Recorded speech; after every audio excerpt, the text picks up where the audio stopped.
thought the worst day of my life would happen in a fancy Austin steakhouse surrounded by laughter and clinking wine glasses.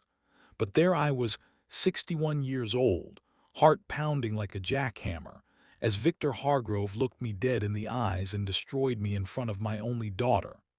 "Thomas," he said with that arrogant smirk, voice loud enough for the entire private room to hear, "let's be honest.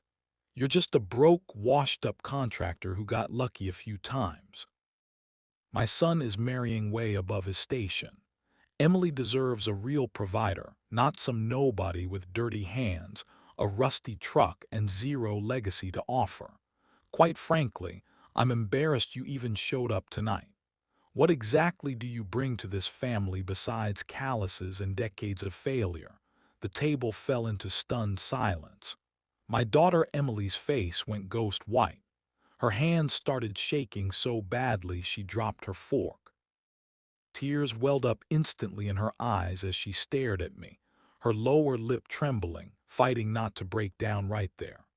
Ryan, her fiancé, looked like he'd been punched in the gut, his body rigid, fists clenched under the table, face burning red with shame and anger. I sat there absorbing every brutal word, feeling 22 years of buried pain explode inside my chest like fire. But on the outside, I didn't flinch. I didn't yell. I just smiled, a small, calm, dangerous smile. That single dinner was about to tear two families apart and expose a betrayal decades in the making. My name is Thomas Whitaker. To most people, I'm simply Emily's dad, the quiet widower who still shows up to construction sites in faded flannel shirts and drives the same old pickup truck he's had for 15 years. What almost no one knew until that night was the truth I had kept hidden for over 2 decades. Let me take you back. 22 years ago, Victor Hargrove and I were business partners on a massive commercial project in Dallas. I trusted him completely. I poured every dollar I had plus heavy loans against our family home into that deal while my wife was fighting terminal cancer. Victor was supposed to handle the legal side and investor relations. Instead, at the darkest moment of my life, right after my wife passed away, he forged documents, quietly transferred assets, and erased me from the company. I lost everything: the business, the savings, the future I had planned for my little girl. I had to start completely over from nothing while raising Emily alone, working 80-hour weeks just to keep a roof over our heads. I never told my daughter the full story. I refused to poison her childhood with hatred. When she first brought Ryan home 2 years ago, my blood ran cold. Ryan Hargrove, same last name, same sharp jawline. I sat her down that same night, my hands trembling as I held hers across the kitchen table. "Sweetheart, his father and I have a very bad history. I don't think this is safe." Emily's eyes filled with tears. She begged me to at least meet Ryan properly. Over the following months, I watched the young man like a hawk. Ryan was nothing like his father. Victor had repeatedly tried dragging him into shady deals, offshore accounts, inflated invoices, creative bookkeeping. Ryan refused every single time. He walked away from his father's firm and started his own small, honest architecture practice. He treated my daughter with genuine respect, showed up to help on my job sites without being asked, and looked at Emily the way I once looked at her mother, like she was his entire world. I made the hardest decision of my life. I approved the relationship. I gave my blessing.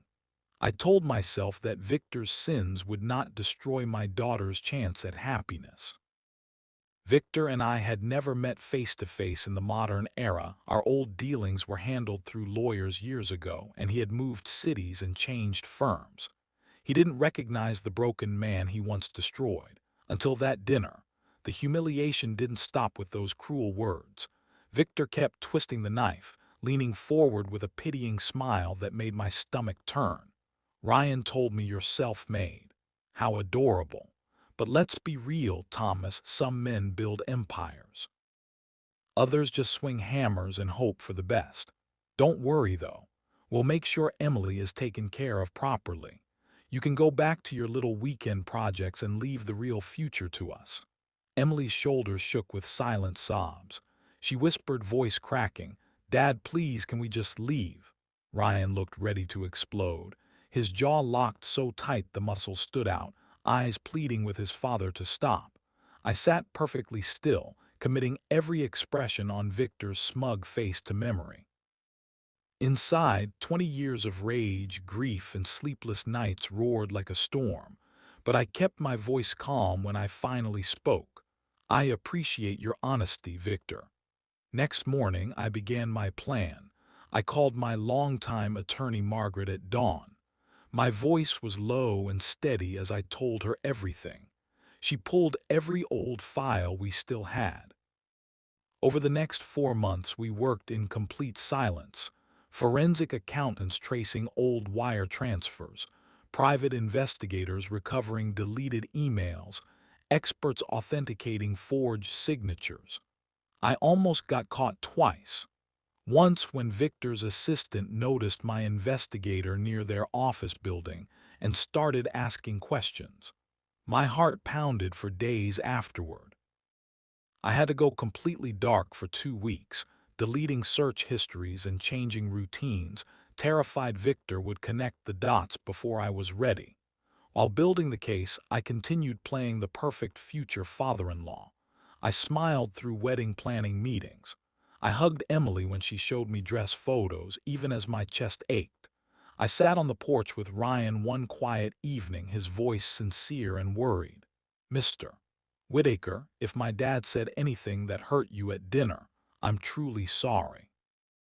I'm not him. I never will be." I put a heavy hand on his shoulder, eyes burning.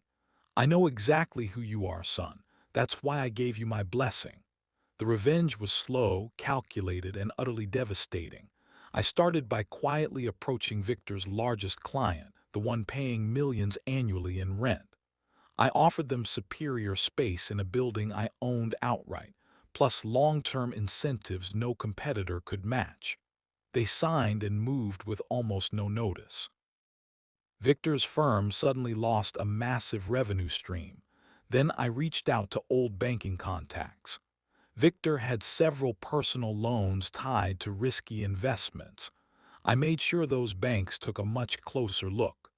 2 loans were called in early, creating immediate cash pressure.